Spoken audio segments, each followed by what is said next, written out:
यह कहानी मेरे जीवन की सबसे खौफनाक और अविश्वसनीय घटना है।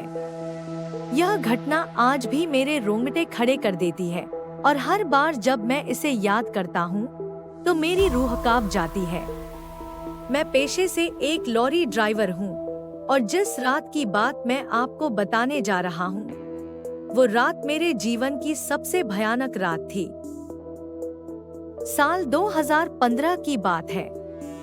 मैं अक्सर रात के समय लंबी दूरी की ट्रकिंग करता था।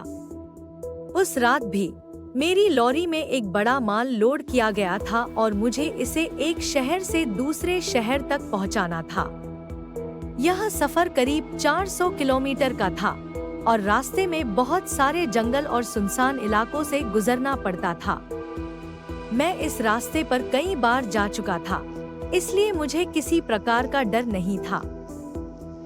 रात के करीब 11 बजे थे और मैंने अपनी लॉरी स्टार्ट की। पहले कुछ घंटे सब कुछ सामान्य था। सड़क खाली थी और मैं तेज रफ्तार में चला जा रहा था। लेकिन जैसे जैसे मैं सुनसान इलाके में पहुंचने लगा, माहौल बदलने लगा।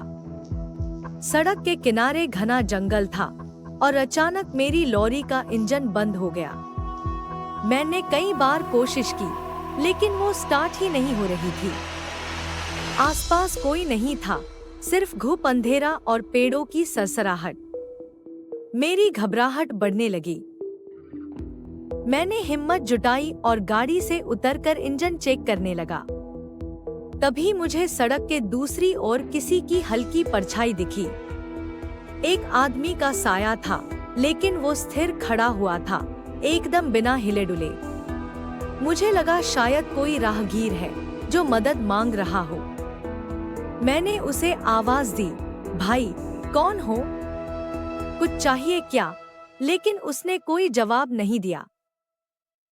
मैंने फिर से अपनी लॉरी स्टार्ट करने की कोशिश की और इस बार वो चालू हो गई। मैं तुरंत वापस अपनी सीट पर बैठा और चल पड़ा, लेकिन वो साया अभी भी वहीं खड़ा था। जैसे ही मैं थोड़ा आगे बढ़ा, मुझे अपने दाहिनी ओर अचानक से वही आदमी दिखा, लेकिन अब वह मेरी गाड़ी के बराबर में था, जैसे वो मेरी रफ्तार से भाग रहा हो। मैंने अपनी स्पीड बढ़ाई, लेकिन वह आदमी भी उसी रफ्तार से भागने लगा। अब मेरी घबराहट चरम पर थी। फिर अचानक वह आदमी गाड़ी के सामने आ गया। उसकी शक्ल बहुत ही भयानक थी, आंखें पूरी तरह सफेद और चेहरा एकदम डरावना। उसने अचानक मेरी गाड़ी के बोनट पर कूद मार दी। मैंने अचानक से ब्रेक मारा और गाड़ी एकदम रुक गई। मेरे हाथ कांप रहे थे और पसीने से मेरा पूरा शरीर भीग चुका था।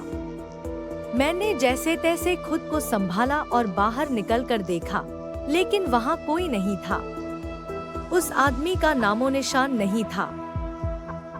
मैंने खुद से कहा, शायद ये मेरा भ्रम था, लेकिन जैसे ही मैं वापस अपनी सीट पर बैठा, मुझे लॉरी के पिछले हिस्से से खटखटाने की आवाज आने लगी।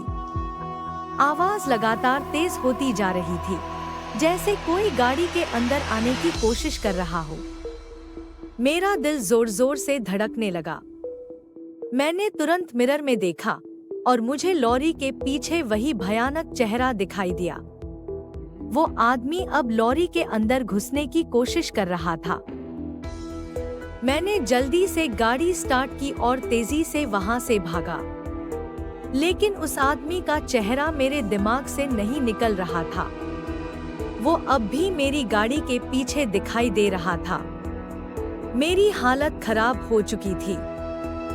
मैंने गाड़ी को और तेज चलाने की कोशिश की, लेकिन अब मेरी गाड़ी भी अजीब तरह से हिलने लगी थी, जैसे कोई उसे जबरदस्ती रोक रहा हो। तभी अचानक गाड़ी रुक गई। अब मुझे यकीन हो चुका था कि ये कोई इंसान नहीं था, ये कोई प्रेतात्मा थी। मैंने अपनी गाड़ी को दोबारा स्टार्ट करने की कोशिश नहीं की। मैंने सोचा कि अगर मैं यहाँ और रुका तो शायद मेरी जान भी जा सकती है, लेकिन मुझे बाहर निकलने का भी डर था। इसी घबराहट में मैंने अपनी जेब से भगवान का लॉकेट निकाला जो मेरी माँ ने मुझे दिया था। जैसे ही मैंने वह लॉकेट पकड़ा, अचानक से वह आवाजें बंद हो गई। मैंने पीछे मुड़कर देखा तो कोई नहीं था। वो भूतिया साया गायब हो चुका था। मैंने कुछ मिनट बाद हिम्मत जुटाई और गाड़ी फिर से स्टार्ट की। गाड़ी बिना किसी परेशानी के स्टार्ट हो गई। मैं वहां से तेजी से निकल पड़ा। जब तक मैं शहर की रोशनी में नहीं पहुंच गया, मेरी सांसें नहीं थमी। अगली सुबह जब मैंने इस घटना के बारे में गांव के कुछ बुजुर्गों से बताया, तो उन्होंने कहा कि उस सड़क पर कई साल पहले एक आदमी की मौत हो चुकी थी। वह आदमी लॉरी ड्राइवर था और उसकी लॉरी एक खाई में गिर गई थी। तब से उसकी आत्मा वहां भटकती है और हर लॉरी ड्राइवर को परेशान करती है। यह जानकर मेरे पैरों तले जमीन खिसक गई। मैंने कभी नहीं सोचा था कि ऐसा कुछ मेरे साथ हो सकता है। उस घटना के बाद मैंने उस रास्ते पर कभी अकेले रात में ड्राइव नहीं की। आज भी जब मैं उस रात को याद करता हूँ, तो मेरी रूह कांप जाती है।